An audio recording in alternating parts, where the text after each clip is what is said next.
हम वचनों का जो कलेक्शन है वो कंटिन्यू करेंगे। पिछला रिकॉर्डिंग जहाँ रोका था वहीं से हम शुरू करेंगे। John 15 chapter 12 to 13 verse. यूहन्ना का सुसमाचार 15 अध्याय का 12-13 वचन। मेरी आज्ञा यह है कि जैसे मैंने तुमसे प्रेम रखा वैसा ही तुम भी एक दूसरे से प्रेम रखो। इससे बड़ा प्रेम किसी का नहीं कि कोई अपने मित्रों के लिए अपना प्राण दे। इससे बड़ा प्रेम किसी का नहीं कि कोई अपने मित्रों के लिए अपना प्राण दे। मैंने आपको लास्ट रिकॉर्डिंग में बताया कि प्राण तो हमारा खुद का नहीं है, परमेश्वर का है। परमेश्वर को हमने प्राण तो दे ही देना है, वो तो कंपलसरी है, उसका है, उसको दे देना है। लेकिन समय जो है वो हमारे हाथ में है। हमने उसको थोड़ा समय हमको शरीर के व्यवहारों के लिए पूरा करने के लिए देना पड़ता है, और कुछ समय हमको अपने जिम्मेदारियों को उठाने के लिए देना पड़ता है। फिर कुछ बाकी रहता है समय, तो हम वो परमेश्वर के आत्मा के द्वारा चलाए जाने के लिए सौंपते हैं, है ना। कोई 30 गुना, कोई 60 गुना, कोई 100 गुना फल देता है। लेकिन जो 24 आवर्स परमेश्वर के हाथों में अपने आप को दे चुके हैं, वो लोगों का समय परमेश्वर आदर करता है। और ये समय देने से क्या होता है, जो नूह का हमने पढ़ा उत्पत्ति के 8 अध्याय के 21 वचन में, परमेश्वर हमारे बलिदान को स्वीकारता है। और वो बलिदान होता है हमारा समय परमेश्वर को देना, बलिदान होता है, तो वो स्वीकारता है। और उसके बदले में हमको जनरेशन टू जनरेशन के लिए कुछ बदलाव करके दे देता है, आशीष करके दे देता है। आमीन। हम अगला वचन पढ़ेंगे।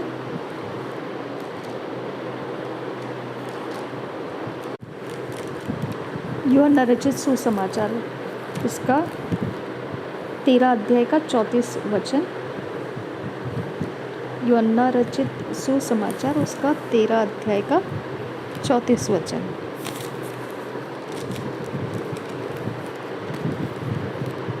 मिला सबको?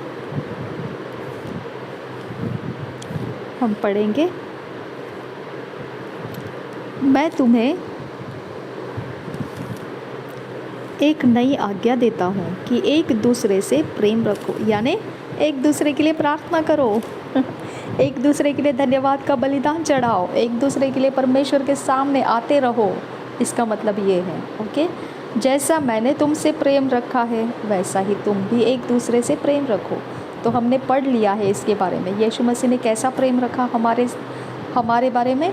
उसने हमसे प्रेम किया और बलिदान किसको चढ़ाया हमारे खातिर? परमेश्वर को। ऐसा ही हमने मसीह का चरित्र के अनुसार एक दूसरे के लिए हमने परमेश्वर के सामने ठहरते रहना है, ठीक है। बहुत प्यारा लगता है मुझे ऐसे वचनों को पढ़ने के लिए, और ये ऐसे लगता है चबा चबा के खा जाओ, ये मेरे खून में बन जाए और मेरा चरित्र इसके अनुसार मेरे शरीर में से बहने लगे, नासरी यीशु के नाम में। आमीन, आमीन, आमीन। ओके, हम अगला वचन देखेंगे। अगला वचन है पहले कुरिन्थियों की पत्री 16 अध्याय का 14 वचन। हम निकालेंगे पहले कुरिन्थियों की पत्री 16 अध्याय का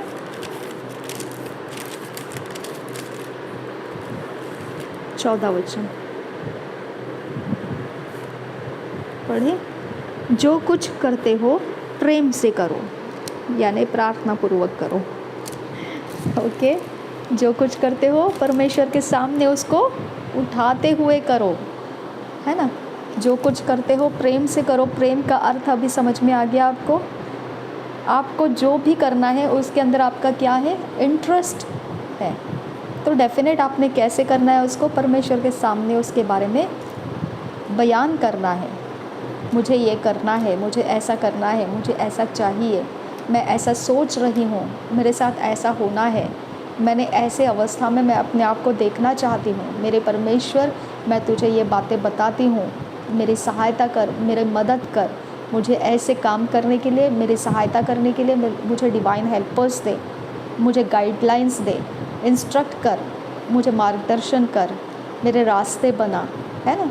प्रोवर्ब्स 3 चैप्टर नीति वचन के 3 अध्याय के 6-7 वचन में आप इसी को पढ़ते हैं हमेशा, है ना। अपने समझ का सहारा नहीं लेना है और परमेश्वर के सामने अपने प्लान्स को, योजनाओं को रख देना है नीति वचन के 16 अध्याय के 3 वचन में भी यही लिखा है, commit Dai ways in the hands of the Lord and he will sustain the, he will make your ways fulfilled, है ना।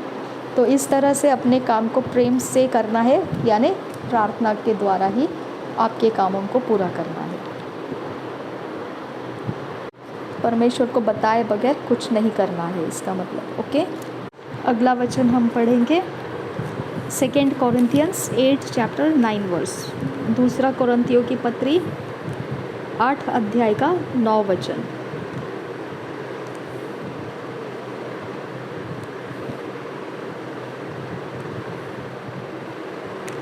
दूसरे कोरिन्थियों की पत्री 8 अध्याय का 9 वचन। यहाँ पे क्या लिखा है, पढ़ेंगे हम। तुम हमारे प्रभु यीशु मसीह का अनुग्रह जानते हो कि वह धनी होकर, ओ माय गॉड, वह धनी होकर भी तुम्हारे लिए कंगाल बन गया, ताकि उसके कंगाल हो जाने से तुम धनी हो जाओ।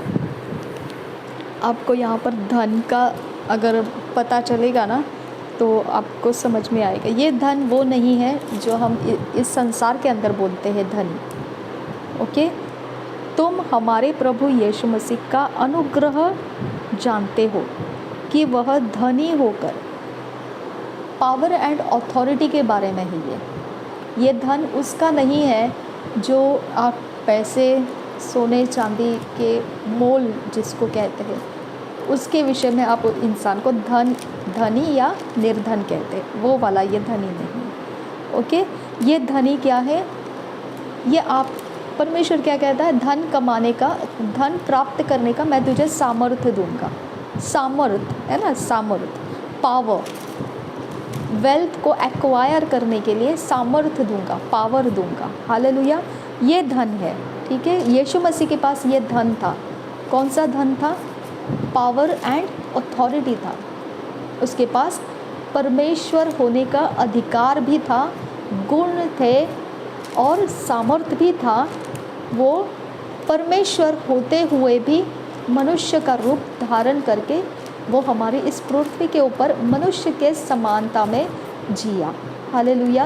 तो इसका मतलब क्या है, वो अपने परमेश्वरत्व का गुण दिखा सकता था, लेकिन उसने वो नहीं दिखाया। ईश्वरीय उसका सामर्थ्य का इस्तेमाल नहीं किया उसने, लेकिन मनुष्यत्व का रूप धारण करके उसने मनुष्यत्व के कमज़ोरपन के अवस्था में जन्म लेकर उसने अपने आप को उस निर्बल अवस्था में से ही बलिदान के लिए चढ़ाया, और फिर वो ईश्वरीय सामर्थ्य को हम तक दे सका। उसने क्या किया, वो सारा सामर्थ्य, वो सारा अधिकार जो उसका है उसने हम लोगों को दे दिया, जो उसके चेले हैं हमको उसने दे दिया। हालेलुया। तो ये धन है। तो तुम हमारे प्रभु यीशु मसीह का अनुग्रह जानते हो। अनुग्रह, दया। ओके, ये दया अनुग्रह का जो कंपैरिजन करते हैं, दया करना एक लिमिट में भी होता है। किसी को कुछ देंगे तो अगली बार के लिए हम उसको देना रोक सकते हैं, लेकिन परमेश्वर जो देता है वो बिना रोक टोक देता है। ओके, हमारी गलती गुनाह के बावजूद वो हम पर दया करता है। ठीक है, इसके लिए उसका वचन भी ऐसा ही कहता है, वो धर्मियों के ऊपर भी मेह बरसाता है और अधर्मियों के ऊपर भी मेह बरसाता है। वो धर्मियों और अधर्मियों दोनों के ऊपर सूरज चमकाता है, किसी के सामने वो भेदभाव नहीं रखता है ना। तो इसके लिए परमेश्वर का अनुग्रह अनकंडीशनल है। ओके, और उसके उस अनुग्रह के बारे में यहाँ पे बोला गया है कि वो अनकंडीशनल अनुग्रह, तो आपको पता है कि सब कुछ अधिकार और सामर्थ्य यीशु मसीह ने अपने पास ही रखना चाहिए था, लेकिन उसने वैसा नहीं किया। उसने जो हम उसके पीछे हो लिए हैं, हमारे लिए वो अधिकार और सामर्थ्य को बढ़ा दिया, दे दिया, हमको दे दिया।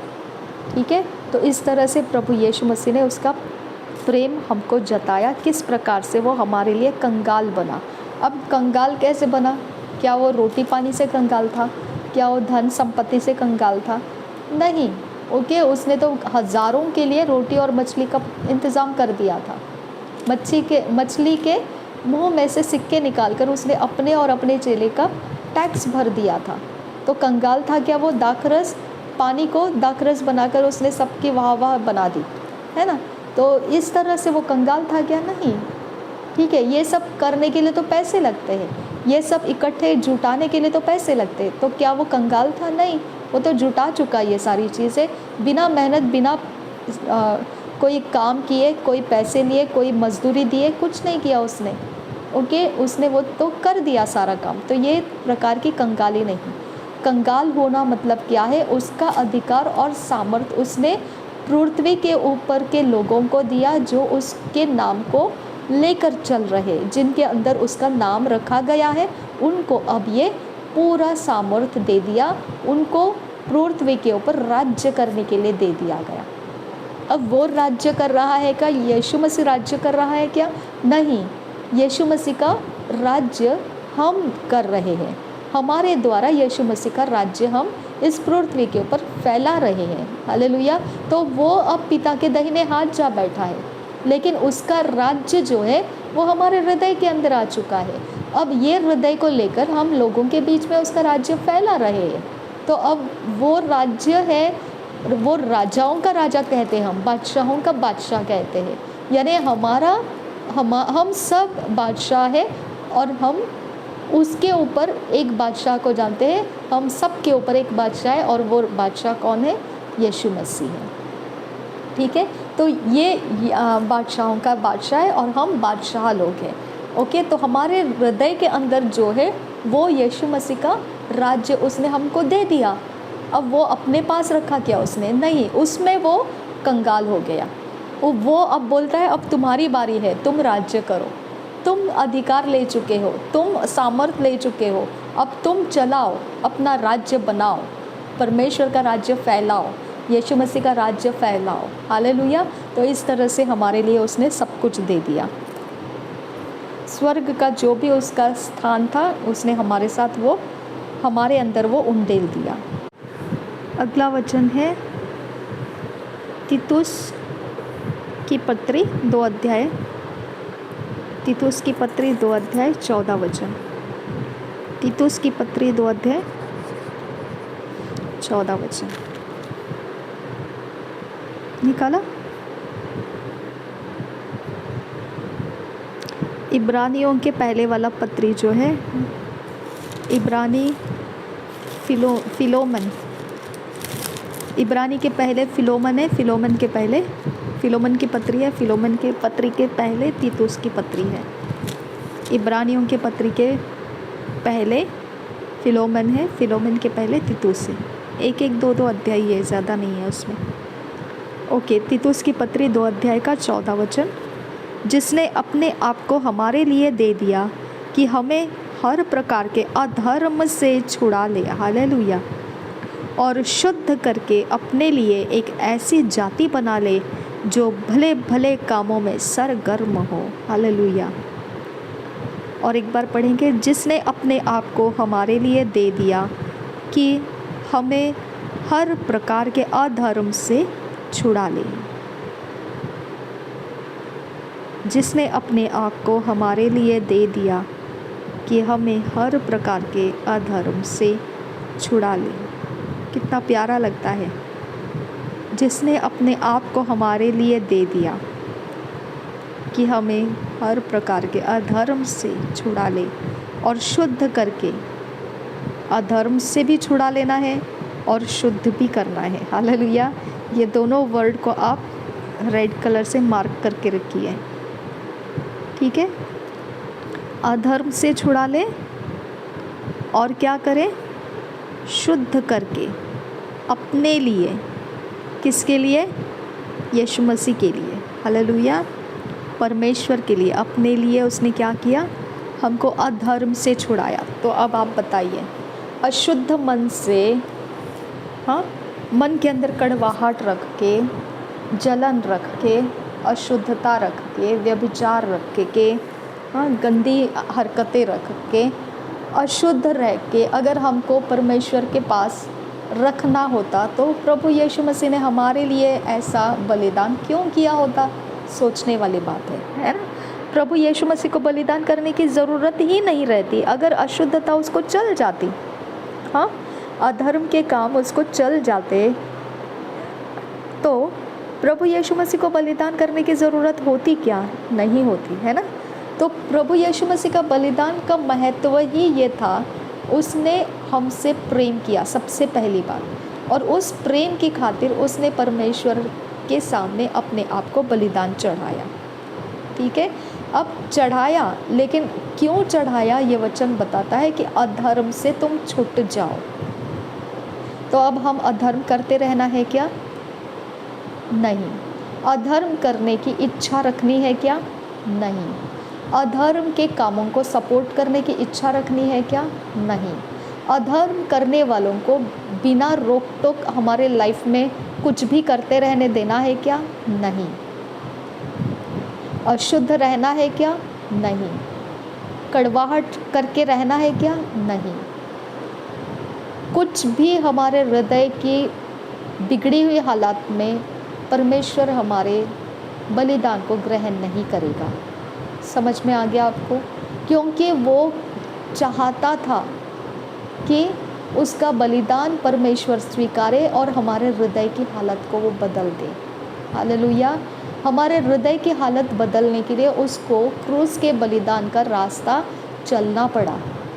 हाँ, उसके बाद वो बलिदान परमेश्वर को स्वीकारने तक इंतज़ार करना पड़ा। ओके, उसके बाद परमेश्वर ने उसको उसका स्थान देने के लिए इंतज़ार करना पड़ा। उसके बाद उसने हमको पवित्र आत्मा देने का इंतज़ार किया।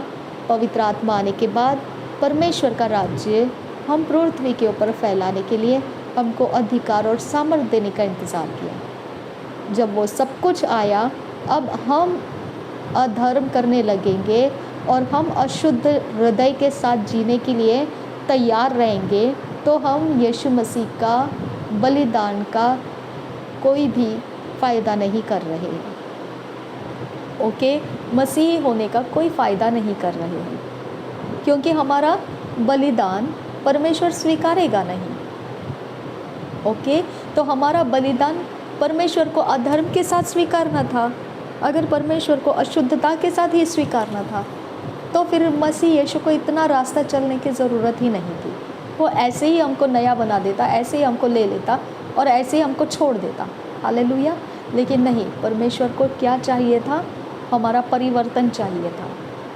परमेश्वर को ये चाहिए था, जो हमारे खून के अंदर आया हुआ पीढ़ी है, हम उस पीढ़ी के साथ ना चले, हम नया पीढ़ी में आ जाए और उस नया पीढ़ी का जो खून और मांस है, हम उसको खाए और पिए, और उस ताकत को, कुव्वत को जीवन कहा जाता है। वो आत्मा हमारे अंदर फिर जो चलाना चाहता है, वो बिना अधर्म के चलाता है और बिना अशुद्धता के चलाता है हमको। समझ में आ गया? अब ये अशुद्धता और अधर्म कहाँ पड़ी रहेगी? शारीरिक संसारिक अवस्था में। इसके लिए प्रभु यीशु मसीह ने क्या बोला हमको? शारीरिक संसारिक अवस्था में खुद को क्रूस के ऊपर चढ़ा दो। हाँ, यानी त्याग कर दो। खुद को क्या कर दो? त्याग कर दो, बलिदान कर दो, मार डालो अपने आप को। ओके, अगर ऐसी कोई वासनाएं है, अभिलाषा है जिसके ऊपर आपका ज़्यादा मन लग जाता है और परमेश्वर जो चाहता है अधर्म अशुद्ध मत करो, वैसा होते हो आप, परमेश्वर के लिए समय नहीं दे पाते हो आप, परमेश्वर के संगति में बैठ नहीं पाते हो आप, त्याग दो। वो सारी चीज़ें त्याग दो, बलिदान कर दो। उसके कारण अब क्या हो जाएगा? आप शारीरिक रीति से, संसारिक रीति से आप पीछे पड़ जाएंगे। आप बिल्कुल अलग दिखाई देंगे। ओके, बेतुके दिखाई देंगे। ओके, बेहिसाब दिखाई देंगे।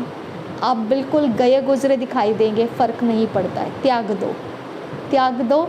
ओके, उसके हिसाब से चलने की ज़रूरत नहीं है जो संसारिक अवस्था में आपको स्वीकारा जाता है। ओके, आधे नंगे कपड़े पहनना, ओके, और चाल मटक के चलाना, बाल उड़ा उड़ा के चलाना, हाँ, और ऐसे चलना कि बस रे बस कोई आपके तरफ कोई देखेगा नहीं, लेकिन आप उसको देखने के लिए मजबूर कर दोगे, ठीक है, तो ये सारी चीज़ें क्या हो जाती है, संसारिक हो जाती है, शारीरिक हो जाती है, पाप में गिराने वाली हो जाती है।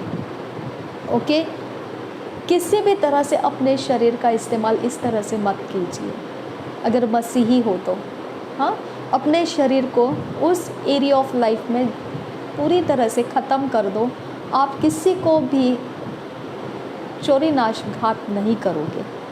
आप अपने अंदर एक ऐसा प्रॉमिस ले लो, अपने अंदर एक बांध लो मन के अंदर कि मैं किसी का चोरी नाशघात होने नहीं दूंगी। मेरे द्वारा किसी का चोरी नाशघात नहीं होगा। मेरे पास जो भी रहेगा वो अपने आप को सुरक्षित महसूस करेगा। हालेलुया। आप अपने अंदर ये बांध लो, विश्वास अपने अंदर ये पकड़ लो कि मेरे द्वारा ऐसा कुछ नहीं होगा जिसके कारण किसी का कुछ नुकसान हो। हालेलुया।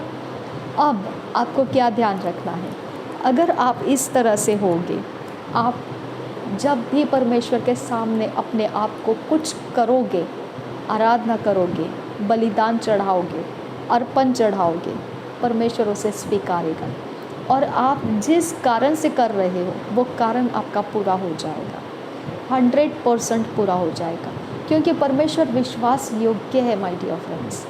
ओके, उसने अधर्म के साथ और अशुद्धता के साथ हमारा रिश्ता तोड़ दिया था, है ना। तो अधर्म और अशुद्धता है, इसके लिए हम परमेश्वर के सामने नहीं रह सकते हैं। हमको शुद्ध होना पड़ता है, हमको अधर्म से आज़ाद होना पड़ता है।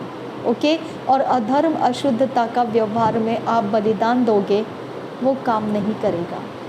ओके, अशुद्ध अधर्म में से आप वॉलंटियर बन के सामने खड़े रहोगे और लोगों को पवित्र आत्मा से भरने नहीं दोगे, उनके साथ छेड़छाड़ करोगे, उनके ऊपर दबाव डाल के रखोगे, अंगूठे के दबाव के नीचे दबा के रखेंगे, इस तरह से व्यवहार करोगे, उनको हिलने डुलने नहीं दोगे, तो आप क्या पा रहे हो परमेश्वर से? वॉलंटियर बन के आप क्या प्राप्त कर रहे हो?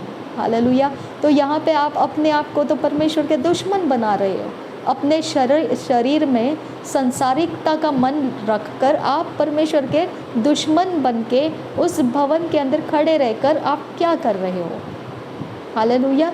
इसके लिए आपके अंदर ये मन होना कि आप अपने अधर्म से छूट जाओ।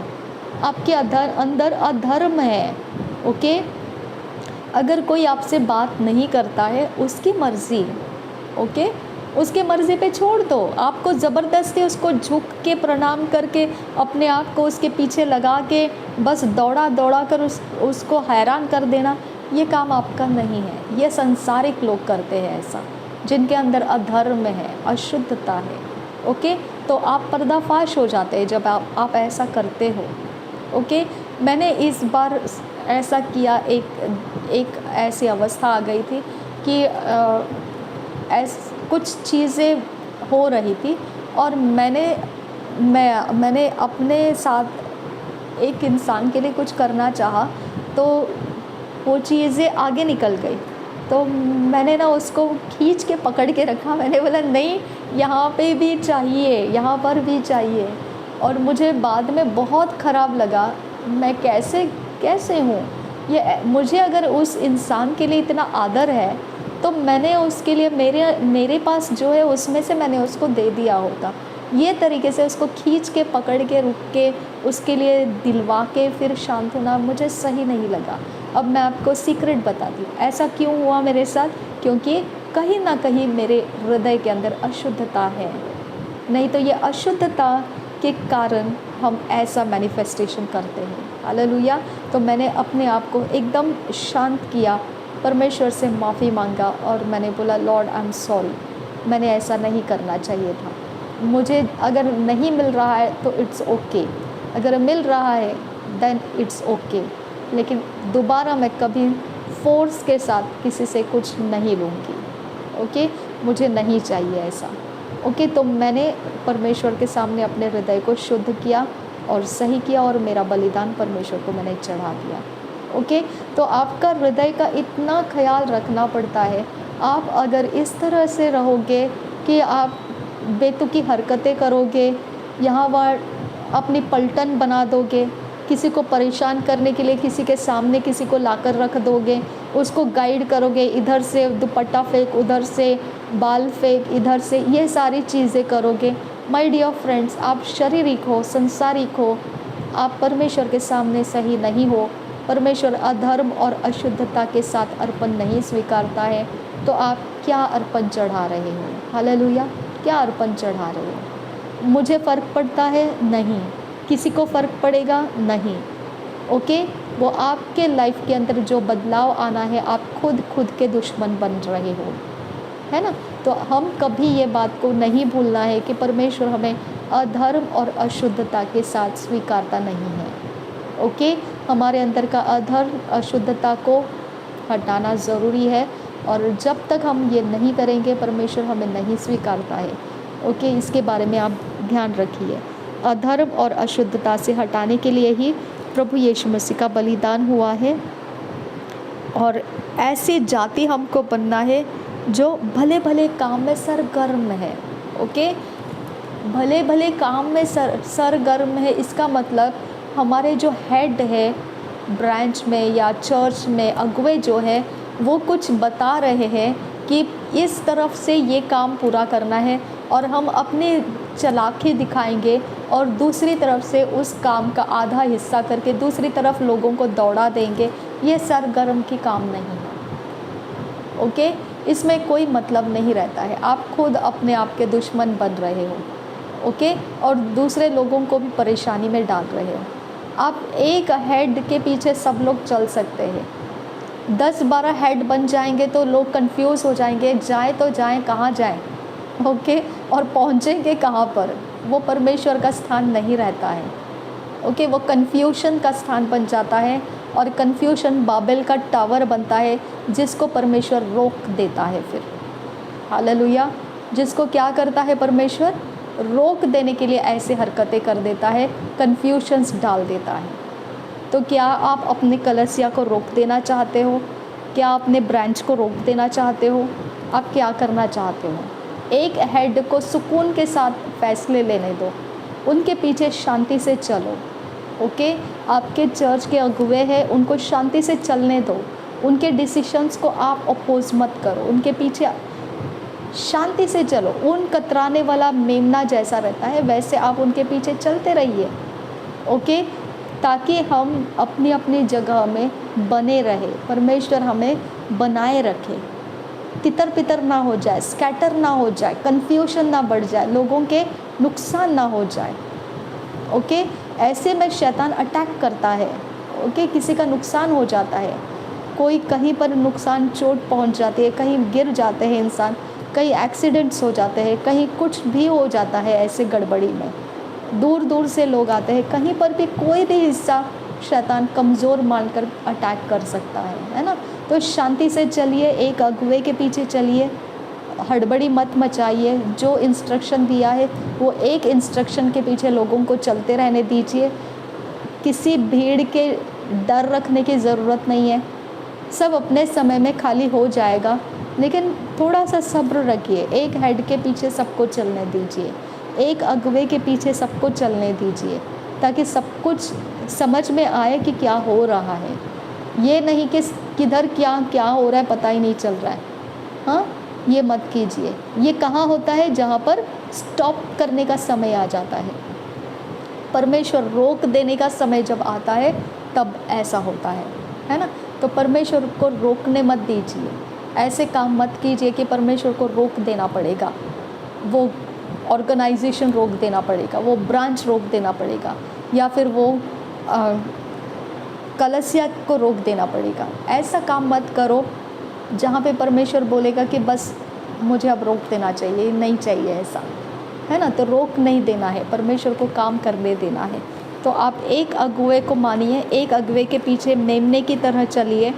बाहर आप जो हो सो हो, लेकिन जब उस छत के नीचे आते हैं तो एक मन के साथ चलिए। अलग फैसले लेकर लोगों को अलग जगह में दौड़ाइए मत, कन्फ्यूशंस हो जाता है।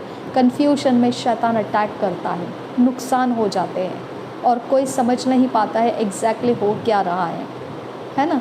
तो ये सारी चीज़ें हमको यीशु मसीह के वचन में से ही समझ में आता है। अगर आप वचन के इतने जानकारी नहीं रखेंगे और कहीं पर भी हम मसीही बोलकर ऊंचा रहेंगे, अधर्म और अशुद्ध मन अपने अंदर बनाए रखोगे और बोलेंगे कि मैं मसीह हूँ, तो आप धोखा नहीं दे सकते हैं, है ना, धोखा नहीं दे सकते। प्रभु यीशु मसीह ने हमको शुद्ध मन और अधर्म से दूर रहने के लिए बोला है, ठीक है। कोई कैसा भी रहे, आपको उसके ऊपर ज़ोर नहीं डालना है। अगर कोई आपसे बात करता है अच्छी बात है, कोई आपसे बात नहीं करता है अच्छी बात है, ओके। उसके पीछे नहीं लग जाना है हाथ धोकर कि बस रे बस, इसको तो अब दिखाई दो मैं कौन हूँ। आप कौन है, मुझे क्या देखना है। आप खुद अधर्म और अशुद्धता के पात्र हो, आप खुद जाहिर कर रहे हो आपकी ताकत दिखाकर, है ना। तो आप अपनी पहचान क्या दिखाओगे मुझे। वचन आपकी पहचान दिखाता है, अधर्म और अशुद्धता का हृदय है आपके अंदर, ओके। तो ये नहीं होना चाहिए, इसीलिए तो हम ये वचन को सीख रहे हैं। हालेलुया। हम आगे अगला वचन देखेंगे, हम पढ़ेंगे इसको। इसीलिए जो उसके द्वारा, इब्रानियों के 7 अध्याय का 25, 26 और 27 वचन। इब्रानियों के 7 अध्याय का 25, 26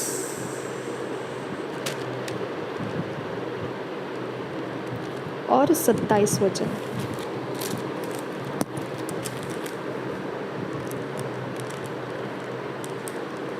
इब्रानियों का 7 अध्याय का 25, 26 और 27 वचन मैं पढ़ती हूँ। इसीलिए जो उसके द्वारा परमेश्वर के पास आते हैं वह उनका पूरा पूरा उद्धार कर सकता है, क्योंकि वह उनके लिए विनती करने को सर्वदा जीवित है। अतः ऐसा ही महायाजक हमारे योग्य था, जो पवित्र और निष्कपट और निर्मल और पापियों से अलग और स्वर्गों से भी ऊंचा किया हुआ है। उन महायाजकों के समान उससे आवश्यक नहीं कि प्रतिदिन पहले अपने पापों और फिर लोगों के पापों के लिए बलिदान चढ़ाए, क्योंकि उसने अपने आप को बलिदान चढ़ाकर उसे एक ही बार में पूरा कर दिया। हालेलुया। अब ये महायाजक के बारे में विशेषता क्या है? निष्कपट है, निर्मल है, अशुद्ध नहीं है, पापियों के संगति में नहीं है और स्वर्ग में भी ऊंचा किया गया। ये इसकी विशेषता है।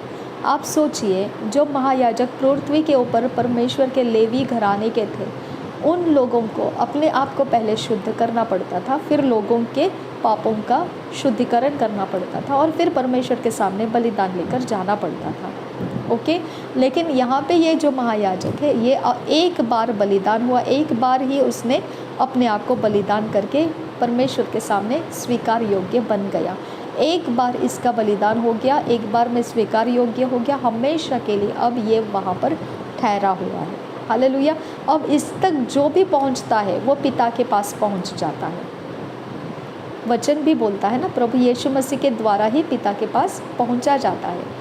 प्रभु यीशु मसीह ही वो मार्ग है जिसके द्वारा हम पिता के पास पहुँच जाते हैं। हालेलुया। तो हम प्रभु यीशु मसीह का जब नाम लेते हैं तो हमारी प्रार्थना प्रभु यीशु मसीह के नाम में हम पिता को बोलते हैं कि हमारी प्रार्थना को पूरा कर, ओके। जैसे कि अपोस्टल जी ने हमको सिखाया है, नाम का मतलब क्या है? अनोमा, है ना। तो अनोमा क्या मतलब है? उसका चरित्र। तो हमारे अंदर यीशु मसीह का चरित्र कौन सा चरित्र है? क्या निष्कपट है हम?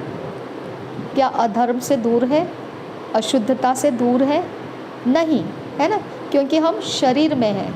हम शरीर में हैं तो हमको अभी भी क्या करना पड़ता है? जैसे महायाजक लोग किया करते थे, ओके। महायाजक लोग क्या किया करते थे? पहले अपने आप को शुद्ध करते थे, फिर बाद में वो लोगों को भी शुद्ध करते थे। जैसे नूह किया करता था, जैसे अय्यूब किया करता था, हमको अभी भी वो काम करना पड़ता है, क्योंकि हम शारीरिक अवस्था में अभी भी पड़े हुए हैं, ओके। शारीरिक अवस्था की दुर्बलता है ना। इसके लिए शारीरिक अवस्था हमेशा ही कुछ ना कुछ तो आड़ेबाजी करता है, कुछ ना कुछ तो उथल पुथल करता ही करता है, जिसके कारण हम अपने हृदय के अंदर का ज़मीन अधर्म, अशुद्धता, कड़वाहट, दुख, यातनाएं, पीड़ाओं से खराब कर देते हैं। ओके। और पवित्र वचन यीशु मसीह ने क्या बताया, जब उसके चेले हाथ धोकर खाना खाने नहीं बैठे तब क्या बोला, यीशु मसीह को फरीसी लोग क्या बोल रहे थे, ये तो ऐसे ही खाना खा रहे, इन्होंने हाथ और पैर भी नहीं धोए। तो यीशु मसीह ने बोला हाथ और पैर धोने की ज़रूरत नहीं, तुम्हारे अंदर जो हृदय है उसके अंदर जो भरी हुई बातें हैं, जब वो तुम्हारे व्यवहार में आ जाती है तब तुम्हारे अशुद्धता हो जाती है।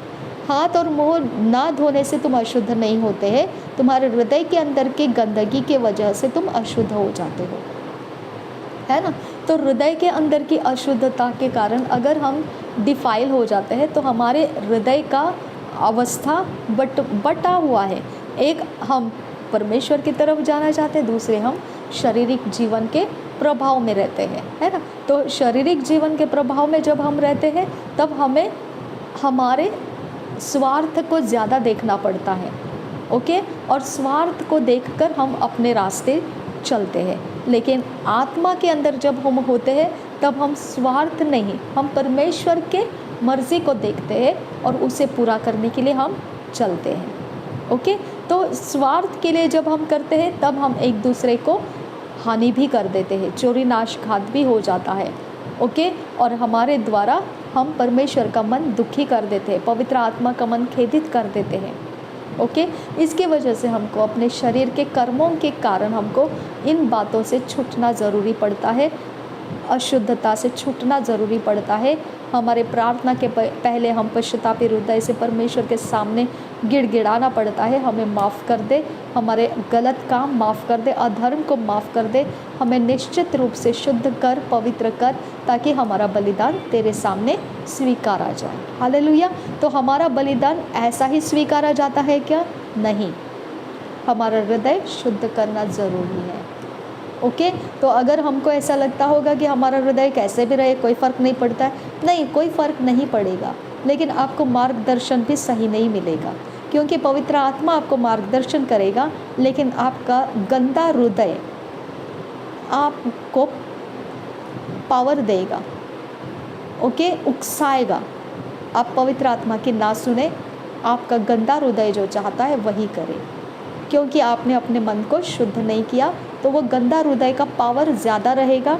आप दूसरों को हानि करने वाली और दूसरों को चोरी नाशघात करने वाली चीज़ें करोगे, क्योंकि आपका गंदा हृदय उसमें शामिल है। हालेलुया। तो इसकी वजह से आपको क्या करना चाहिए? सबसे पहले अपने हृदय के अंदर की गंदगी को हटा देना है। ओके। नम्र हो जाना है, ऊन कतराने के लिए जो मेमना रहता है उस तरह के बन जाना है, और परमेश्वर के आत्मा को स्वीकारना है। अब तू बोल परमेश्वर, मैं वही करूँगा, मैं वही करूँगी। आमीन। और वही हालात को आप फिर अपने शरीर में उठाकर चलना है। वो आपका रोज़ का क्रूस है जो आपको लेकर चलना है, और वो सहज है, आपका कोई नुकसान नहीं होगा उसके अंदर चलते हुए, लेकिन आपका बलिदान वो परमेश्वर के सामने स्वीकारा जाएगा। ओके। लेकिन आप अशुद्ध हृदय से, अधर्म के हृदय से आप जब कुछ करने जाओगे परमेश्वर का काम, तो मैं 100% बोलती हूँ कि आपका ईवल स्पिरिट्स भी उसके अंदर से रिलीज़ हो रहा होता है। आप मानो या नहीं मानो, लेकिन ईवल स्पिरिट निकलते हैं वहाँ से। ओके। वही हृदय से निकलते हैं ईवल स्पिरिट, वही हृदय के अंदर की बदबूदार अवस्था रहती है जो ईवल इन्फ्लुएंसेस लोगों के ऊपर आ जाता है। ओके। तो पहले अपने बदबूदार अवस्था को हटाइए, आगे फिर आप देखिए परमेश्वर के शुद्ध फ्रेग्रेंस को लेकर आप जब चलते हो तो कैसे मज़ा आ जाता है। ओके। परमेश्वर के संगति का बहुत गहरा अनुभव हमारे साथ हो जाता है, और हमारा बलिदान स्वीकारा जाता है, और हमें रिवर्ट बैक में परमेश्वर बहुत कुछ दे देता है। हालेलुया। हम अगला वचन देखेंगे, इब्रानियों की पत्री 9 अध्याय का 14 वचन। नेक्स्ट चैप्टर है इब्रानियों की पत्री 9 अध्याय 14 वचन। हम पढ़ेंगे इसे।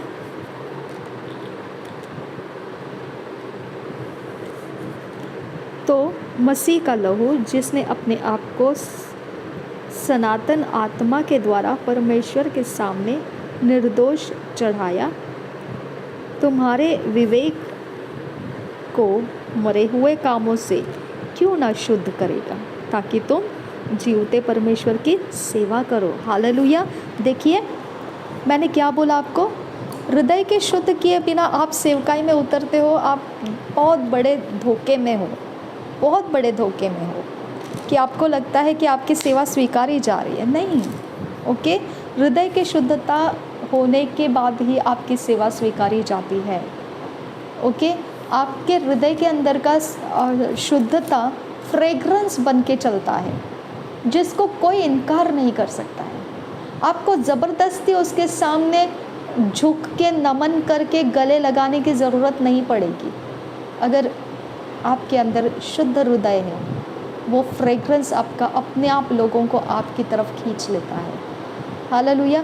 इसके लिए आपको क्या करना है, हमेशा हृदय की शुद्धता की तरफ ध्यान देना है, लोगों की तरफ ध्यान नहीं देना है आपको। ओके, आप लोगों को ज़बरदस्ती नहीं कर सकते। ओके, आपके दबाव के नीचे आप दबा के रखने की कोशिश नहीं कर सकते। आपके बालों को झटके लगाकर आप इसके उसके ध्यान खींच नहीं सकते हैं। दूर से नज़र पकड़कर नज़रबंदी नहीं कर सकते हैं, कुछ नहीं कर सकते। आपकी सेवा व्यर्थ जा रही है।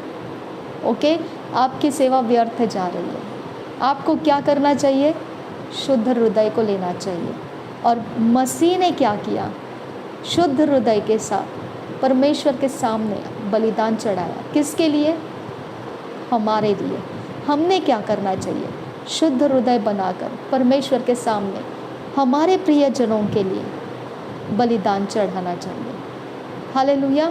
हमारे शत्रु रहे, हमारे मित्र रहे, हमारे दोस्त रहे, हमारे रिश्तेदार रहे, जो भी हमको प्रिय है, ओके, जिसके बारे में हमारे मन में कुछ होता है कि हमने कुछ करना चाहिए इनके लिए, उनके लिए आपने शुद्ध मन पहले तैयार करना है। अपने हृदय की शुद्धता के साथ आप परमेश्वर के सामने बलिदान चढ़ाना है। वो बलिदान आपका आराधना हो सकता है, वॉलेंटियर बनना हो सकता है, खाना पकाना हो सकता है, कहीं कुछ काम करना हो सकता है, गाना हो सकता है, वाद्य बजाना हो सकता है, प्रचार करना हो सकता है। ओके, आप कुछ भी कर सकते हैं। आप इवेंजलिज्म बन के जा रहे होंगे, आप कुछ भी कर सकते हैं जब आपका हृदय शुद्ध है। ठीक है, आपके हृदय की शुद्धता के अंदर से आप इविल इन्फ्लुएंस नहीं फैलाएंगे। हृदय की अशुद्धता में से इविल इन्फ्लुएंस फैलता है। ओके, खाना पकाते समय गॉसिपिंग करेंगे, इसने क्या किया, उसने क्या किया, इसने कितना पैसा दिया, उसने कितना दिया, ये लोग तो ऐसे ही है, वो लोग तो वैसे ही है, बस फोकट का खाना चाहिए इनको। अगर ऐसा करोगे और खाना पका रहे हो वहाँ खड़े होकर, तो आपके इविल इन्फ्लुएंस लोगों के अंदर भी फैल जाएगा। ओके, जो कमज़ोर हृदय वाले हैं वो इस इन्फ्लुएंस को पकड़ लेंगे। ओके, और फालतू में आप अच्छे माहौल को ख़राब कर दोगे। तो क्या आपकी सेवा स्वीकारी जा रही है? नहीं, आपकी मेहनत हो रही है, बिना फसल की मेहनत हो रही है, और जो फसल आएगा वो उपद्रव का आएगा। इसके लिए आप ना कुछ करना है तो क्या बोला है, जो भी करना है वो प्रेम के साथ करो।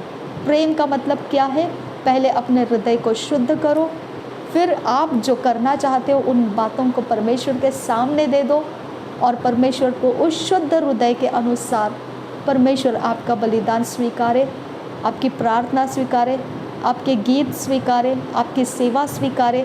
तो देखिए, मैं आपको बोलती हूँ, आपके ऊपर वो ऐसा कुछ तो फैसला दे देगा ना, आप हैरान हो जाएंगे कि ऐसे कैसे हो गया। ओके, इसके लिए अपोस्टल जी भी बोलते हैं ना कि कोई वहाँ पर बैठकर नशा कर रहा है और मैं यहाँ पर बोलूँ कि ऐसे ऐसे नाम का इंसान को बहुत धन संपत्ति मिलने वाली है, ऐसी गलत प्रोफेसिस हो जाती है। ये सही नहीं है। ओके, जो पाप में है, अधर्म में है, उसको और पैसे मिलने से वो क्या करेगा, वो जुआ खेलने जाएगा और ज़्यादा पैसे कमाने जाएगा। वो बोलेगा चलो अच्छा है, पैसे कमाने का अड्डा बन गया ये, तो है ना। तो इस तरह से परमेश्वर अधर्म और अशुद्धता में कभी भी कुछ भी ऐसी बातें नहीं बोलता है। नहीं तो वो शैतान को बोल सकता था, तू आधा 50% तू ले ले, सब ऐश्वर्य 50% मुझे दे दे, है ना। वो ऐसे कर सकता था, लेकिन उसने कोई हिस्सा नहीं रखा उसके साथ। और यीशु मसीह को जब ललचाया गया तो यीशु मसीह ने बोला, ओके, आपको पता है क्या बोला उसने, है ना। निकल जा मेरे सामने से। ओके, तो ये सारी चीज़ें हैं। यीशु मसीह ने भी उसको धुतकार दिया, वो क्या बता रहा है अपने ऐश्वर्य को। ओके, तो ऐसा होता है। अशुद्ध मन से वो प्रोफेसी जो भी अपोस्टल जी बोल रहे आपके ऊपर बैठ रही है क्या, पहले सोचिए आप। वहाँ से वो घोषणा तो कर रहे हैं, आपका हृदय क्या कर रहा है यहाँ। गंदे हृदय के ऊपर वो घोषणाएं नहीं बैठती हैं। ओके, अगर बैठती है तो मुझे बोल दीजिए बैठती है, तो मैं भी अशुद्ध हृदय रख के आराम से अपना सेवा करूँगी। इविल इन्फ्लुएंस फैलता है तो फैलने दूँगी। मैं क्यों इतनी मेहनत करूँ आप लोगों के बीच में बैठकर, इतने सारे वचन को क्यों सिखाऊं और मैं खुद क्यों सीखूं इसको। ओके, क्योंकि सच्चाई का रास्ता बहुत ही छोटा सा है, उसके अंदर बहुत त्याग करके चलना पड़ता है। ओके, और उसके अंदर से हमारा जब रास्ता होकर निकलता है, तराशा हुआ रास्ता, तभी जाके वो हमको कुछ तो रिजल्ट ला के देता है। अगर ऐसा है, इतना बलिदान होने के बाद में ही अभिषेक उतरता है, ऐसा क्यों? परमेश्वर सबको सब कुछ क्यों नहीं दे देता है? सबको अपोस्टल जी बना देना चाहिए, सबको मूसा बना देना चाहिए, सबको दाऊद बना देना चाहिए, है ना, सबको शमशोन की तरह सामर्थ दे देना चाहिए, राइट? सबको परमेश्वर क्यों नहीं ऐसा करता है? चुने लोग ही क्यों ऐसे हो जाते हैं? क्योंकि उनको परमेश्वर उतना गहराई में से बहुत कुछ काट छाट के तैयार करता है, बहुत कुछ उनका नुकसान करा देता है, तोड़ फोड़ कर देता है, उनको इतना छोटा बना देता है उनको कि देखने में भी नहीं आएंगे, वो इतना छोटा बना देता है उनको। और फिर उसकी प्रार्थना को वो सुन लेता है, उसके काम को वो सुन लेता है, उसको वो बोलता है अब तू कर, फिर मैं सुनूंगा, इन लोगों की मैं नहीं सुनूंगा, तू बोलेगा तो मैं सुनूंगा। इतना प्रायोरिटी देता है परमेश्वर। अय्यूब को वो प्रायोरिटी दिया, उसके मित्रों को बोला तुम लोग जाओ अय्यूब के पास प्रार्थना करा लो तभी मैं सुनूंगा।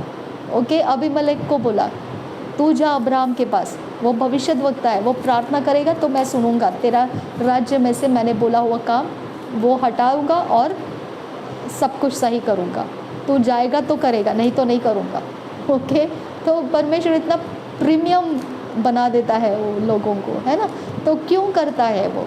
क्योंकि उनको इतना तोड़ता है परमेश्वर, इतना तोड़ता है कि उसके अंदर से उनको देखना भी बहुत मुश्किल हो जाता है।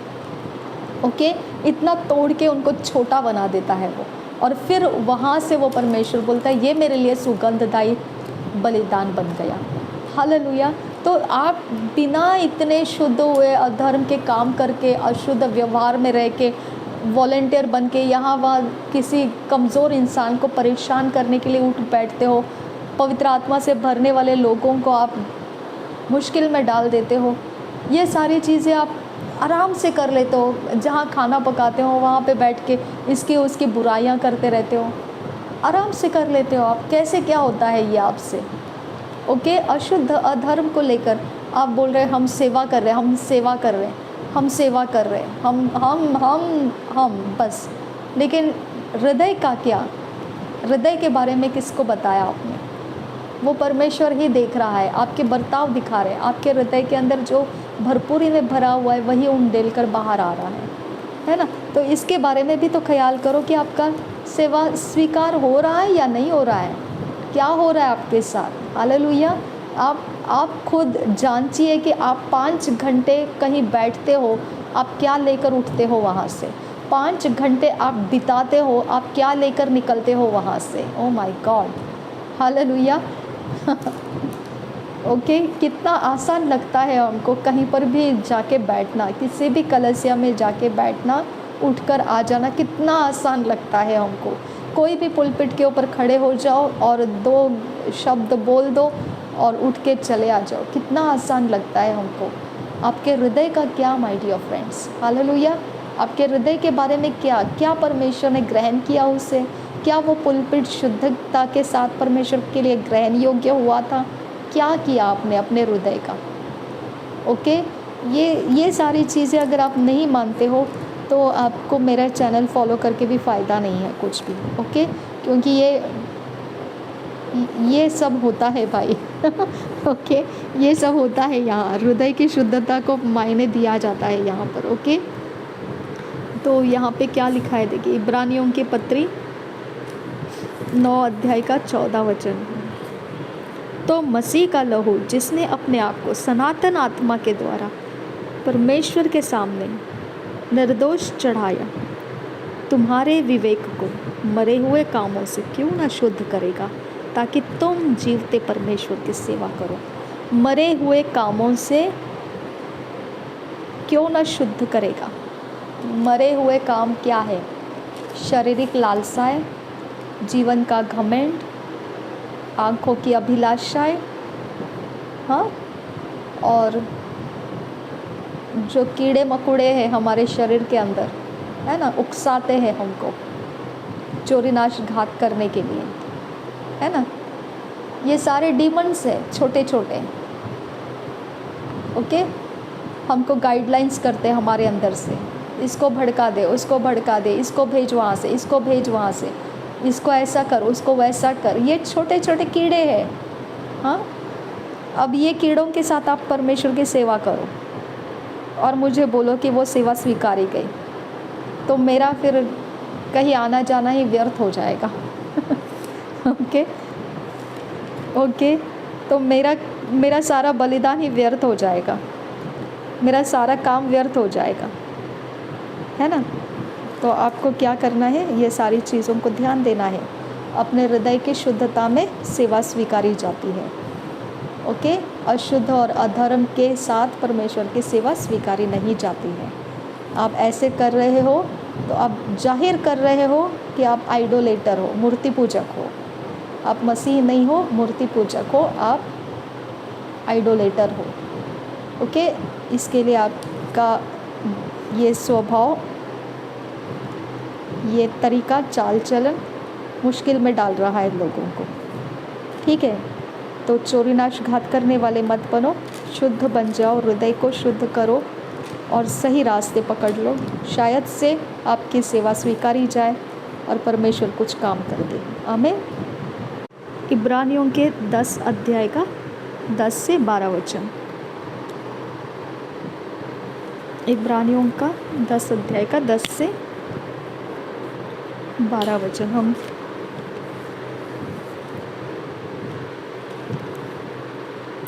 रीबा खस्सियांदुल कल्लरहा खस्सा शदन किंबेरे कियालरोह कुस्से रीदान एकम लोगोरोह सियांदुल कल्लरहा खस्सा अदन किंबेरे कियालरहा खस्सियांदुरोहुलरा रदिन अकियालरोह कुस्से रीदान ने खस्से ही कियांतुल कल्लरहा खस्से अदन किंबरा कल्लरहा खस्सियांदुरोहुलरा खस्से। हम पढ़ेंगे इब्रानियों की पत्री 10 अध्याय का 10, 11, 12 वचन। उसी इच्छा से हम यीशु मसीह को देह के एक ही बार बलिदान चढ़ाए जाने के द्वारा पवित्र किए गए हैं। हर एक याजक तो खड़े होकर प्रतिदिन सेवा करता है और एक ही प्रकार के बलिदान को, जो पापों को कभी भी दूर नहीं कर सकते, बार बार चढ़ाता है। परंतु यह व्यक्ति तो पापों के बदले एक ही बलिदान सर्वदा के लिए चढ़ाकर परमेश्वर के दाहिने जा बैठा। ओके, देखो, याजक लोग क्या करते थे? बार बार पापों को दूर करने के बलिदान चढ़ाते थे, बार बार चढ़ाते थे। लेकिन यीशु मसीह ने एक बार ही बलिदान सर्वदा के लिए चढ़ाकर परमेश्वर के दाहिने जा बैठा। अब इसके बारे में अगर हमारे लिए देखेंगे ना, इसी इच्छा से हम यीशु मसीह को देह के एक ही बार बलिदान चढ़ाए जाने के द्वारा पवित्र किए गए हुए हैं। अब ये पवित्रता को हमें संभाल के रखना है। ये पवित्रता को हमको अशुद्ध होने नहीं देना है, अपवित्र नहीं होना है। मूर्तियों के समान आप व्यवहार करोगे, मूर्ति पूजक के समान अगर आप व्यवहार करोगे तो अपवित्रता आ जाती है उसमें, अशुद्धता आ जाती है उसमें, अधर्म आ जाता है उसमें। ओके, तो आपको फिर आपका विवेक क्यों खराब हो गया, आपको सोचना पड़ेगा, है ना। मैंने आपको बताया, शरीर जो है वो पाप के लालसाओं में जीता है और वो आराम से पाप की तरफ आपको काउंसिल करेगा, आपको हिम्मत देगा, पाप करो कहते हुए हिम्मत देगा आपको, है ना। तो आप पवित्र आत्मा का नहीं सुनोगे, आप पाप का सुनोगे, है ना। तो आपको क्या ध्यान रखना है कि आप पवित्र किए गए हो, आप शुद्ध किए गए हो, लेकिन अधर्म के साथ भी आप छुड़ा लिए गए हो, लेकिन आपको उसमें बने रहना है। तो अनुग्रह का ज़रूरत है। आपको परमेश्वर के सामने अपने पापों को कबूल करके, अपने गुनाहों को छोड़ देकर, आपके अधर्म के कामों को छोड़ देकर, आपको पलट पलट कर परमेश्वर के संगति में होते रहना है, क्योंकि शरीर जब तक है तब तक आपको वो अधर्म की ओर खींचता रहेगा। पाप और अशुद्धता के मार्ग में वो काउंसिल करता रहेगा, वो चुप नहीं बैठेगा। हमने उसको चुप कराना है। कभी कभी हम उसको चुप करा देते हैं, कभी कभी हम चुप नहीं कराते हैं। हालेलुया। कभी कभी हम उसको दबोच देते हैं, चुप रहे, तूने ऐसे नहीं करना है। लेकिन कभी कभी हमारे अंदर से उखड़ कर आ जाता है कि हम वैसा कुछ कर देते हैं जो नहीं करना चाहिए। हालेलुया। तो ये सारी चीज़ों में हम अपने आप को माफ़ कर देना है और परमेश्वर के सामने अपने आप को गुनहगार समझते हुए परमेश्वर के शुद्ध मन को मांगना है और हमारे चरित्र को बनाना है, दोबारा से तैयार करना है और परमेश्वर के पवित्र जाति के अंदर शोभा देता है, उस चरित्र को लेकर हमको चलना है। हालेलुया। और हम आगे का वचन देखेंगे। पहला पत्रस की पत्री 2 अध्याय का, पहला पत्रस की पत्री 2 अध्याय का 21 से 24 वचन। पहला पत्रस की पत्री 2 अध्याय का 21 से, अगला ही है इब्रानियों के पत्री से आगे वाला याकूब है, याकूब के बाद पहला पत्री है।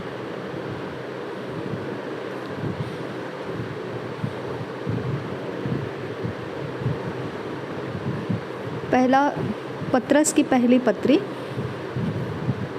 पत्रस की पहली पत्री 2 अध्याय का 21 से 24 वचन। और तुम इसी के लिए बुलाए भी गए हो, क्योंकि मसीह भी तुम्हारे लिए दुख उठाकर तुम्हें एक आदर्श दे गया है। हालेलुया। देखो ये वर्ड को आप ध्यान दो, आदर्श दे गया है।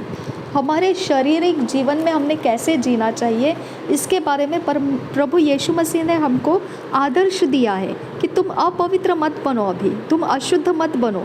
मैंने तुमको अशुद्धता से छुड़ाया है, मैंने तुमको अधर्म में से छुड़ाया है। अधर्म, अशुद्धता, अपवित्रता अभी भी संसार के अंदर है। तुम उसको अपने शरीर को सौंपो मत, अपने अंदर आज़ादी मत दो। ये आदर्श दिया है यीशु मसीह ने हमको, ओके, कि तुम भी उसके पद चिन्हों पर चलो। न तो उसने पाप किया और न उसके मुँह से छल की कोई बात निकली। वह गाली सुनकर गाली नहीं देता था और दुख उठाकर किसी को भी धमकी नहीं देता था। देखो मैंने क्या बोला आपको कि मेरे दुखी मन को मुझे शांत करने की ज़रूरत है, मेरे टूटे हुए मन को मुझे शांत करने की ज़रूरत है, मुझे मेरे ज़ख्मी मन के अंदर से बाहर निकलने की ज़रूरत है, क्योंकि ये मेरे चरित्र को ख़राब कर देगा, है ना। ये चरित्र को ऐसा ख़राब करता है। यीशु मसीह ने क्या किया देखो यहाँ पर, वह गाली सुनकर गाली नहीं देता था, दुख उठाकर किसी को धमकी नहीं देता था। जो ज़ख्मी है, खुद ज़ख्मी है, वो दूसरों को भी ज़ख्मी कर देता है। ओके, अब यीशु मसीह को भी ज़ख्मी किया, दुखी किया, लेकिन उसने कोई धमकी नहीं दिया उसको। ओके, यहाँ पे क्या दिया है, धमकी नहीं देता था, पर अपने आप को सच्चे न्याय के हाथ में सौंपता था। कौन था सच्चे न्याय? वो प्रार्थना करता था। अपने बैरियों के लिए प्रार्थना करो बोला, अपने सताने वालों के लिए प्रार्थना करो बोला, है ना। तो इस तरह से वो अपने, उसके लिए जो भी मुश्किलें थी, उसके लिए जो भी विरोध था, उसके लिए जो भी विपत्ति थी, जो उसको संकट थे, वो लोगों के साथ शेयर नहीं करता था। ओके, वो लोगों के सामने शेयर किया, उसका क्रूस का बलिदान उसने शेयर किया। वो किस तरह से दुखी हो रहा है और वो प्याला वो सहन नहीं कर पा रहा है, मेरे लिए प्रार्थना करो, मरने तक की मुझे दुख हो रही है, ऐसे भी वो बोला। वो अपनी व्याकुलता को बताया उसके चेलों को, लेकिन उसका वो सफ़र को, उसका जिम्मेदारी उठाकर चलने का ताकत उसने मनुष्यों को नहीं बनाया, उसने परमेश्वर को बनाया। ओके, और उसने लास्ट में ये भी बोला कि परमेश्वर तूने अपना मुंह क्यों फेर लिया मेरे से, यानी तू मेरी ताकत है, अगर तूने ही मुंह फेर दिया तो मैं कैसे क्या पार करूँ ये समय को, है ना। तो वो ऐसे वो परमेश्वर के ऊपर डिपेंड रहा। इवन मैंने भी मेरे घर के लोगों को जितना खोया है, ओके, जितना गहरा मैंने परमेश्वर को जाना है, तो मैंने यही बोलकर खोया है, अगर तूने कोई हाथ बढ़ाया नहीं मेरे घर के लोगों के लिए तो कैसे होगा, कौन है दूसरा कि मैं किसी का आशा करूं, है ना। तो परमेश्वर ने हाथ नहीं बढ़ाया, मेरे लोग चले गए।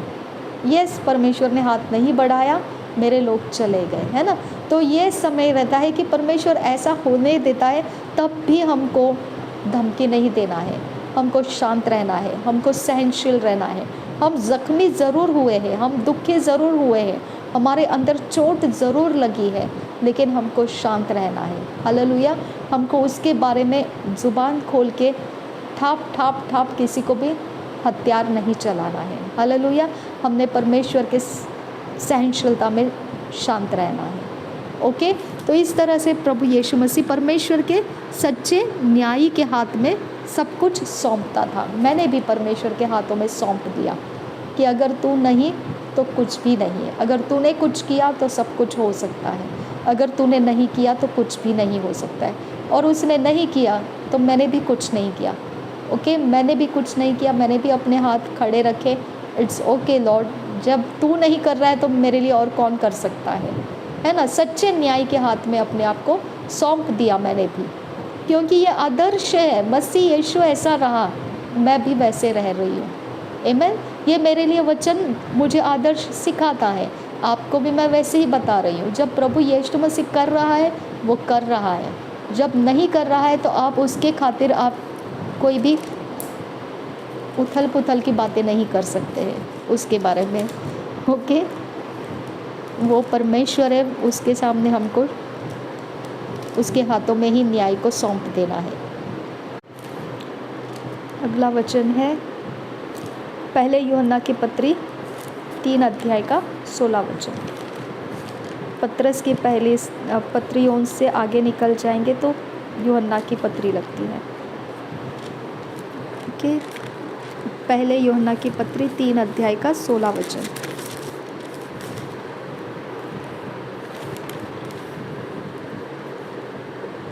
मिला?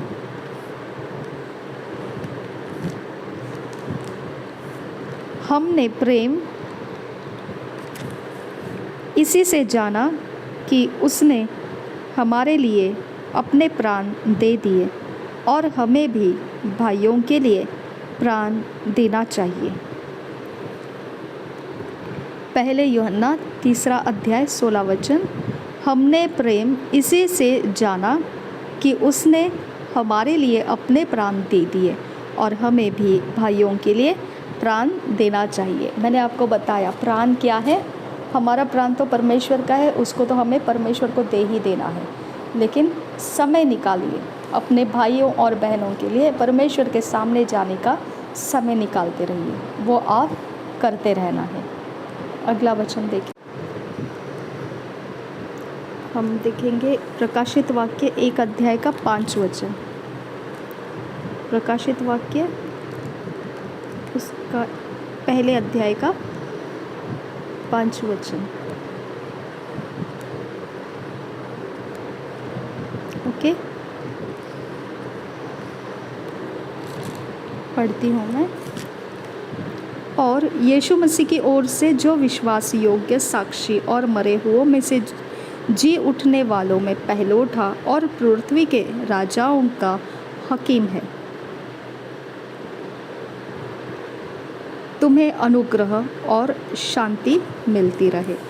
ये यूहन्ना जो प्रकाशित वाक्य लिख रहा है उसने ये बोला है। ओके, और यीशु मसीह की ओर से जो विश्वास योग्य साक्षी और मरे हुओं में से जी उठने वालों में पहलोठा और पृथ्वी के राजाओं का हकीम है। माय गॉड, क्या वर्णन किया ज़बरदस्त।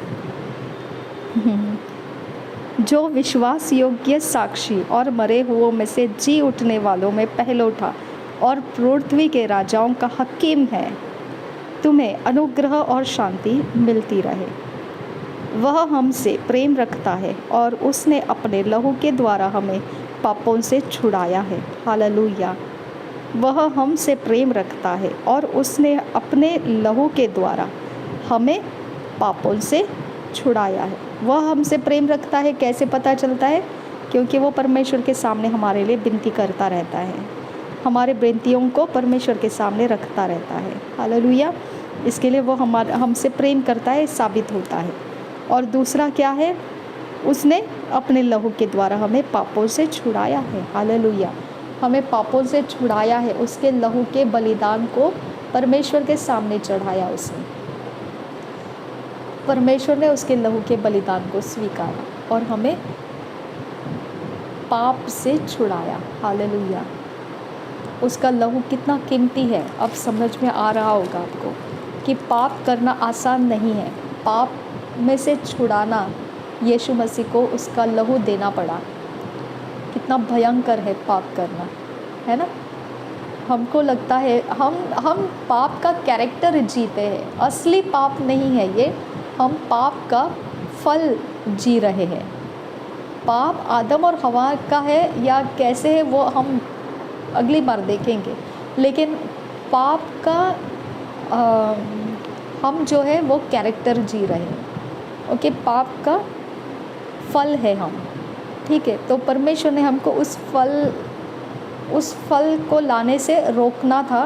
परमेश्वर चाहता था कि हम पाप की फसल लाने वाले ना बने, हम पवित्रता की फसल लाने वाले बने। तो प्रभु यीशु मसीह वो पहलौठा है जो पवित्र हुआ और फिर उस पवित्रता में से हम उपज लेकर आए। परमेश्वर ने हमको उपजाया और अब हम पवित्रता की फसल को ला रहे हैं। पृथ्वी के ऊपर अभी संसारिक लोग जो है वो पाप की फसल दे रहे हैं, हम पवित्रता की फसल दे रहे हैं, ठीक है?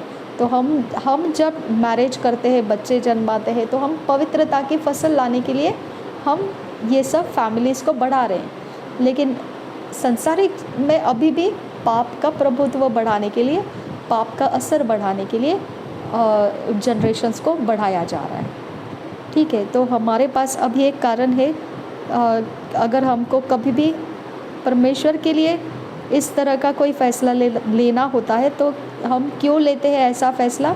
हमारे घर ख़ानदान का नाम ऊंचा करने के लिए नहीं, हमारे घर ख़ानदान को डेडिकेट करने के लिए कि अब से वो क्या करेगा? पवित्रता का फसल को लाएगा, अब से वो पवित्र उत्पत्ति को लाएगा, पवित्र जाति को फैलाएगा, पवित्र सिखाने वाले लोग तैयार करेगा, पवित्रता की धुन में जीने वाले जाति को, जनरेशन को लेकर आएगा। ओके, तो इस तरह से हमारा जनरेशन लाइन अभी उसका कैरेक्टर अभी चेंज हो जाता है, ठीक है? अगला वचन देखेंगे हम। आई थिंक आज के लिए इतना काफ़ी है। अगला वचन हम जाएंगे, मेरे पास है उसका स्टॉक, लेकिन अगले बार के लिए हम रखेंगे क्योंकि वो वचन से मैं कुछ अलग साइड में स्टडी स्टार्ट किया है। अगर वो अभी मैं दे दूँ आपको तो वो आधा अधूरा हो जाएगा। उसमें बलिदानों के ही बारे में है, लेकिन वो सब बलिदान आ जाएंगे, बर्न्ट ऑफरिंग, मील ऑफरिंग्स, लेवियों के लेवीय व्यवस्था में जो 5 ऑफरिंग दिए हैं, चार ऑफरिंग दिए हैं, उसके बारे में है वो सारे वचन। तो वो अलग स्टडी हो जाएगा। इसके लिए जो मुझे अपने हृदय की शुद्धता के बारे में चलना था, वो हृदय की शुद्धता के वचन मैंने आज आपको दिए, ठीक है ना? तो हमने परमेश्वर को अपने हृदय को दे देना है, धार्मिकता और शुद्धता के साथ परमेश्वर की सेवा करना है। ओके, और ये ज़रूरी बातें हैं, इसको नज़रअंदाज नहीं करना है। जो बीत गया वो ख़त्म कर दो, उसके बारे में अब आपको कुछ सोचने की ज़रूरत नहीं है, मुझे भी कुछ सोचने की ज़रूरत नहीं। लेकिन अब जो आज है, ये समय जो हम ये वचनों से पार होकर आए हैं, अब अपने आप को बिगाड़ो मत, जो समय हमने इतने अपने आप को संवरने में लगाया है उसकी फसल को आने दीजिए। हालेलुया। प्रभु यीशु मसीह हम सबके साथ बना रहे। आमीन आमीन।